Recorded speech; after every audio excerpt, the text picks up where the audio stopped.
Le JT Foot Mercato avec DAZN. Retrouvez tous les matchs de la Coupe du Monde des clubs gratuitement sur DAZN, le diffuseur officiel de la nouvelle compétition à ne surtout pas rater. Salut à toutes et à tous et bienvenue dans ce dernier JT Foot Mercato de la semaine. J-1 avant le début de la Coupe du Monde des clubs. Le match d'ouverture opposera Al Ahly, club égyptien, à l'Inter Miami de Lionel Messi. La compétition ayant lieu aux États-Unis, il faudra mettre le réveil pour suivre la rencontre qui aura lieu dimanche à 2h du matin, heure française. Le Paris Saint-Germain fera son entrée en lice contre l'Atlético de Madrid dimanche à 21h, une rencontre qui sera retrouvée gratuitement sur DAZN, diffuseur officiel de la compétition. Le lien sera à retrouver en commentaire épinglé. Et bonne nouvelle pour les Parisiens avec Ousmane Dembélé qui a été aperçu à l'entraînement. Touché avec les Bleus, le Français a repris la course et s'entraîne individuellement. On rappelle que selon les dernières rumeurs, il devrait manquer la phase de groupe de la Coupe du Monde des clubs. Cette compétition sera importante pour Dembouz dans la course au Ballon d'Or puisque son principal concurrent, Lamine Yamal, n'y participe pas. En tout cas, Philippe Diallo, président de la 3F, milite pour Dembélé. Ousmane Dembélé a réalisé une saison exceptionnelle. Je me réjouis qu'on ait deux joueurs, Dembélé et Mbappé, qui doivent être à minima sur le podium et qu'Ousmane Dembélé mérite de remporter ce trophée, a-t-il déclaré dans un entretien accordé au Figaro.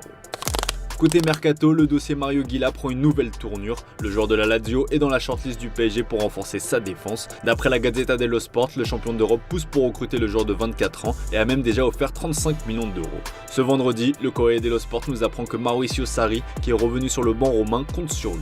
Mario Guila de son côté semble avoir des envies d'ailleurs, il s'imagine rejoindre un club de Liga ou de Première Ligue où Chelsea et Brighton sont venus aux nouvelles. Le dernier mot appartiendra cependant à la Lazio puisque Guila est sous contrat jusqu'en 2027. L'Olympique de Marseille s'apprête à boucler sa deuxième recrue estivale après André Gomes. Selon nos infos, CJ Riley et l'OM sont tombés d'accord sur les modalités d'un contrat de 4 ans. L'officialisation du transfert est imminente. Pour rappel, le prometteur défenseur anglais de Burnley est libre au 30 juin prochain. Il n'y aura donc pas d'indemnité de transfert. La direction olympienne ne compte pas s'arrêter en si bon chemin et va tenter le coup pour le Messi suédois. Selon nos infos, l'OM est bien intéressé par Rooney Bardghji et a même déjà formulé une offre pour le crack de 19 ans qui évolue au FC Copenhague au Danemark. Estimé à 9 millions d'euros, il arrive en fin de contrat à l'issue de la saison au Danemark, soit le 31 décembre prochain, ce qui en ferait une très bonne affaire. L'OM n'est pas le seul sur le dossier puisque le FC Porto a déjà envoyé 2 propositions jugées trop basses et qui ont été refusées. À l'Olympique lyonnais, on est en mode opération dégraissage. Selon nos informations, les Gaunes ne comptent plus sur Douye Caleta-Sarr qui est poussé vers la sortie. Quelques clubs suivent son cas. De source anglaise, Sunderland qui est monté en première ligue a un œil sur sa situation. Des clubs turcs sont aussi séduits, nous a-t-on fait savoir. Certains médias ont d'ailleurs évoqué les pistes Beşiktaş et Trabzonspor, mais nous n'en avons pas eu la confirmation. Ce qui est sûr, c'est que l'Olympique lyonnais ne retiendra pas son joueur. Ça bouge aussi du côté de l'AS Monaco. Après avoir enrôlé le défenseur anglais Eric Dyer, l'AS Monaco vient d'annoncer l'arrivée du jeune milieu de terrain Anis Souber qui arrive en provenance de Metz. Le joueur de 18 ans a paraphé un contrat professionnel le liant au club jusqu'en juin 2028 et intégrera le groupe Elite à la reprise, peut-on lire dans le communiqué. En attendant de trouver un accord avec le Barça pour Ansu Fati, l'AS Monaco s'est mis en tête de trouver un gardien puisque ni Philippe Keun ni Mayeki n'ont donné satisfaction. Selon les médias turcs, l'expérimenté Ugurkan Çakır est dans le viseur. L'ASM avait formulé une offre de 9 millions d'euros pour acheter les 2 dernières années de contrat du portier de Trabzonspor, offre refusée. Monaco insiste et va désormais proposer 13 millions d'euros, un montant qui correspond aux exigences du club turc et qui pourrait bien être accepté. Le Paris FC évoluera en Ligue 1 la saison prochaine après avoir enfin décroché sa montée. Comme relayé, le budget mercato va être conséquent pour le club parisien qui compte renforcer son effectif pour rester le plus longtemps possible dans l'élite du foot français. Selon l'équipe, le club qui sera basé à Jeanbrun la saison prochaine tient déjà sa première recrue estivale. Le quotidien français explique que les négociations sont très avancées pour le défenseur du Stade de Reims, Noah Sangui. Son potentiel et ses qualités ont tapé dans l'œil du PFC qui est proche de trouver un accord avec le club relégué en Ligue 2. Selon le site spécialisé Transfermarkt, le prix du joueur sous contrat jusqu'en 2027 est estimé à 2,5 millions d'euros. Ce sera loin d'être la seule recrue puisque plusieurs noms sont associés aux promus de Ligue 1, Mathis Ablin, Amifiko Pouloulou et Promise David entre autres. Le nom de l'expérimenté Amari Traoré de la Real Sociedad a aussi été cité, ce que nous sommes en mesure de vous confirmer. À l'étranger, Liverpool est en passe de réaliser l'un des gros coups de ce mercato estival.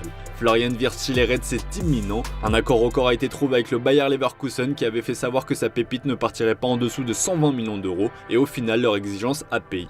La presse britannique annonce son cœur ce vendredi qu'un accord a enfin été trouvé entre les deux clubs. Liverpool a convenu d'un montant record de 137,5 millions d'euros. Le montant fixe du transfert est de 117,5 millions d'euros plus 20 de bonus. Florian Wirtz, 22 ans, va donc devenir le transfert le plus cher de la Première Ligue, devant ceux d'Enzo Fernandez à Chelsea, 121 millions d'euros, et de Jack Grealish à Manchester City, 117,5 millions d'euros. À Manchester United, l'objectif est de se débarrasser des indésirables et on retrouve en tête de liste un certain Jadon Sancho, revenu chez les pensionnaires d'Old Trafford après un prêt à Chelsea. Il va repartir illico presto puisque Manchester United compte le vendre à un an de la fin de son contrat. Ces derniers espèrent pouvoir en tirer une petite indemnité de transfert et comptent pour cela sur la concurrence qui grossit dans ce dossier. Après le Al Hilal de Simone Inzaghi, des clubs de Première Ligue et non des moindres commencent à se renseigner sur la situation de l'Anglais. D'après le Daily Mail, Tottenham, Newcastle et Aston Villa sont intéressés. Dans le sens des arrivées, Manchester United continue à pousser pour Victor Osimhen. Selon nos informations, les discussions ont repris très récemment dans les conditions discutées il y a quelques semaines, à savoir un salaire de 12 millions d'euros pour le joueur et une indemnité de 75 millions d'euros bonus compris pour le Napoli. Galatasaray de son côté espère toujours conserver l'attaquant nigérian. Gros coup de froid au Barça, alors que tout est bouclé pour l'arrivée de Joan Garcia, le club catalan se retrouve sans argent pour payer la clause libératoire du gardien de l'Espagnol. Selon Marca, le FC Barcelone n'exclut pas de demander un crédit bancaire pour payer la somme de 25 millions d'euros à son rival. Ces derniers ont refusé de négocier avec le Barça et donc d'accorder des facilités de paiement. Les Blaugrana sont donc obligés de verser ce montant en une seule fois. Une information cependant contredite par Mundo Deportivo qui annonce que les coulés ont bel et bien payé les 25 millions d'euros réclamés. Joan Garcia sera donc prochainement annoncé comme nouvelle recrue du Barça, il paraphera un contrat jusqu'en 2031.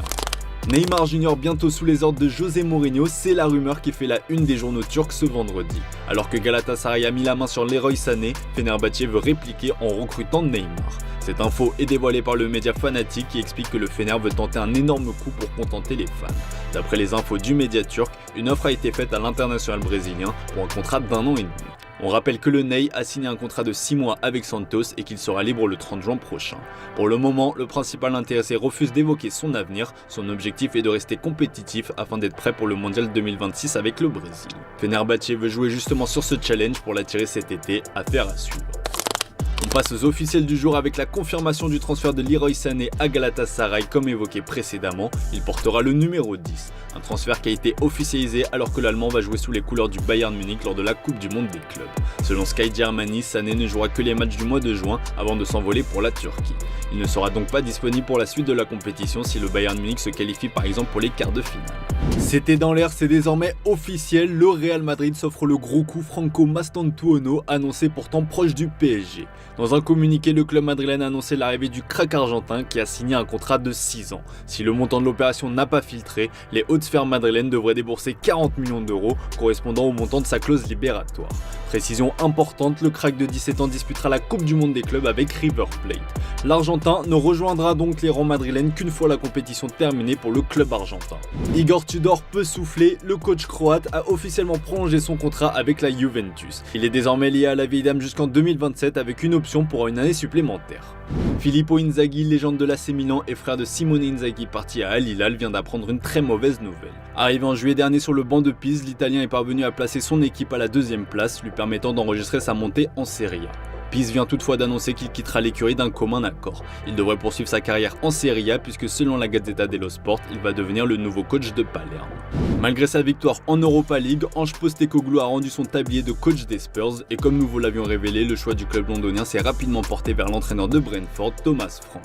Le Dano de 51 ans a été officiellement nommé à la tête de Tottenham, il a signé un contrat de 3 ans. 8e du dernier exercice de Premier League, Brighton vient d'annoncer une nouvelle recrue, il s'agit du jeune attaquant de 18 ans de l'Olympiakos, Charalampos Kostoulas. Un joueur pour lequel le club anglais a déboursé un chèque de 35 millions d'euros, il a paraphé un bail de 5 ans avec les Seagulls.